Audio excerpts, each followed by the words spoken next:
Alright. Someone asked me about it today, so just to explain it to anyone that's wondering. Yeah, the reason that I haven't really done anything with the Serdashop McFly General MIDI Wave Blaster board since I made that first video when I got it is because I've been having some hardware compatibility problems with it. Um, so it's basically easiest if I just demonstrate it. So the McFly is in the Korg NS5R here, so we'll just turn it on. And we need to go here, switch over. And basically we just need to set all of these to C to tell the Korg to send all 16 channels to the Wave Blaster header so that the McFly will play the music.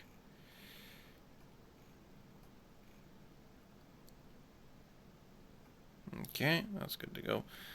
Now as a demonstration, we're just going to load up Ultimate Doom here, which I have Sigil loaded, and you're hearing the McFly play it. If I start a new game and, I don't know, Sigil,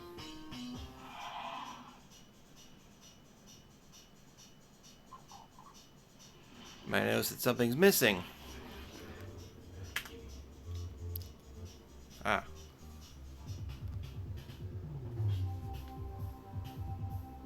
There goes the melody. So let's switch to something more recognizable. Knee Deep in the Dead.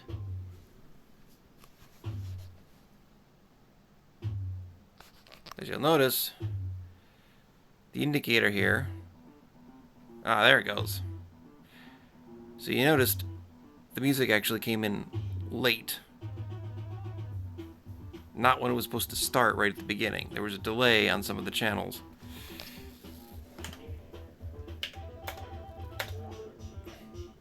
And for example, if I just click out of Doom,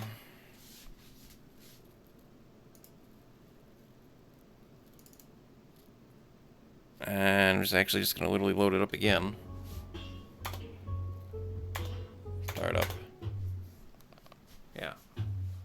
Again, you can see all the notes flying by, but we're missing most of the music until then. Then it kicks in.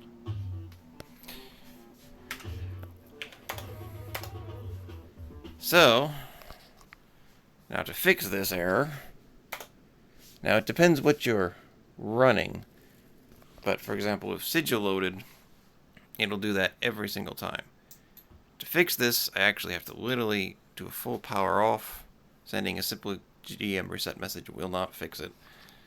I have to do a full on power off, meaning now back over here, turn it back on.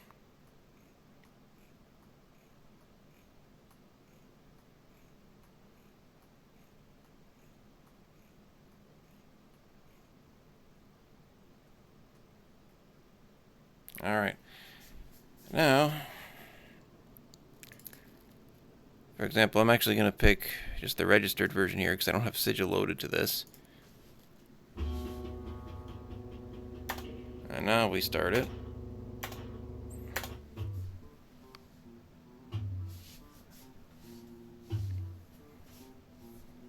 Hope you can hear that. See, now it's actually playing properly. All the notes are now there.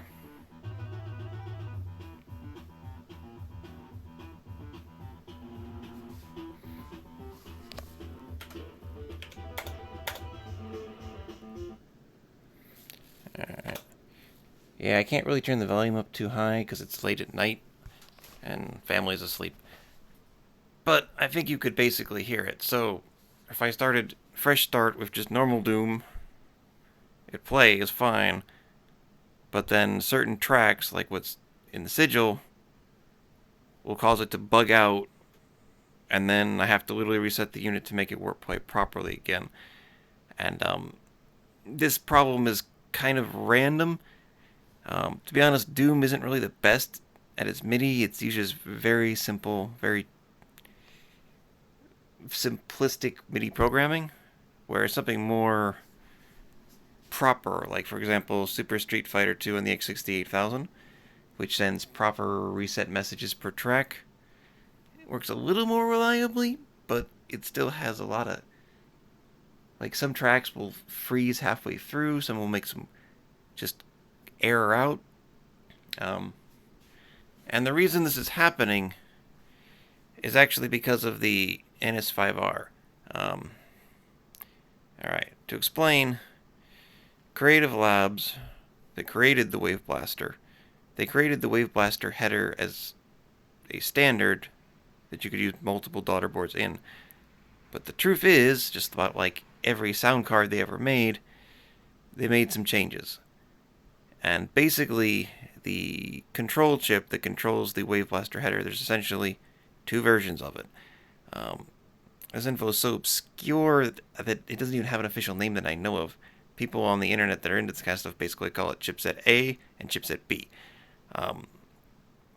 90% of Wave Blaster compatible daughter boards do not care. They will run happily on either one of them, including, for example, the Dream Blaster X2. However, a tiny percent of them, including one from Roland themselves, which I think is how this problem originally became known, is a little pickier. And they will only run on, for example, chipset B. The NS5R here happens to be chipset A.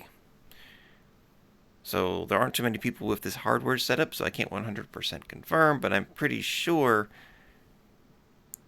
since this is chipset A, and I think the very cheaply made McFly does not like it. It only wants to work properly on chipset B. And I don't have a chipset B compatible system here. I just basically have the Korg.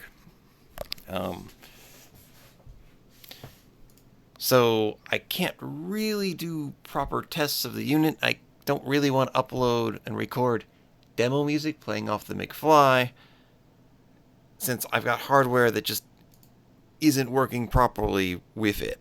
You know, that's not really fair to upload tracks that freeze, don't play correctly, when it's a hardware compatibility problem, which is mostly Creative's fault more than anyone else. But,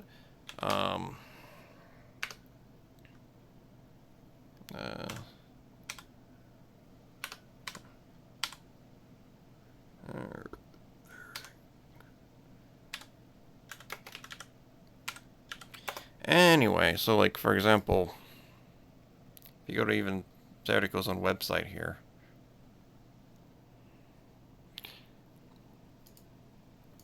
like actually, yeah, for example here, one thing that you can get is, for example, the Wave Blaster module interface board, and see, you could even choose,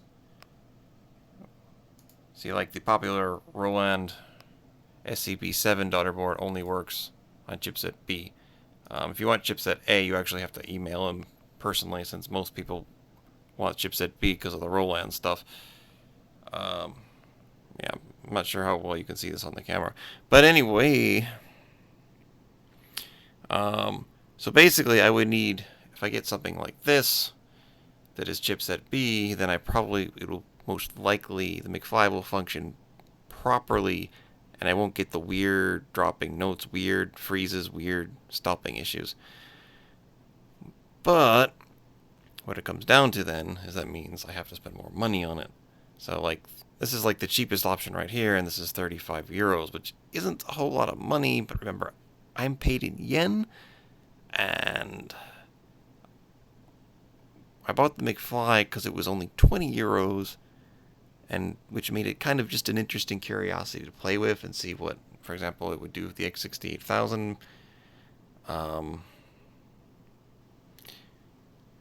And on top of that, he's actually made a new version of this, which is bigger and has more voltage, so that it can power more power-hungry boards. But of course, that's more expensive. And this is just the board. If you want a case, that's even more money. So basically, in order to make the McFly function properly, I'm literally going to have to spend total around 70 euros to get the hardware needed to get a compatible setup to use it properly. And I've got other priorities right now. Serdashop himself is working on some interesting new products that'll take advantage of that high voltage new board that just came out to use Wave Blaster daughter boards on. So eventually I would definitely like to have one of those, but that's more of a long-term thing. Right now I'm actually more focusing on trying to get my MSX sound hardware finished up, because I'm after some really specific sound chips and also very expensive parts, and I've only got so much money to go around, but this is something I truly love. Whereas the McFly was, hey, a new GM board for 20 euros? Why not? Let's see what it can do. So, yeah, sorry I haven't really done any updates on it, but this is the only way I have to use the board currently, and it's just not compatible with the basic chipset, meaning I don't really want to upload songs on it until I get something that can actually use it correctly. So kind of disappointing, but that's mostly Creative's fault. Everyone have fun trying to find out what version of the Sound Blaster 16 you want to buy for your old PC, because Creative's hardware's a frickin' mess. Oh, but good news. Over the weekend, my copy of Sweet Macabre for MSX came in. Really great game. Really cool stuff. Fantastic. So, far more interesting, but that's another video.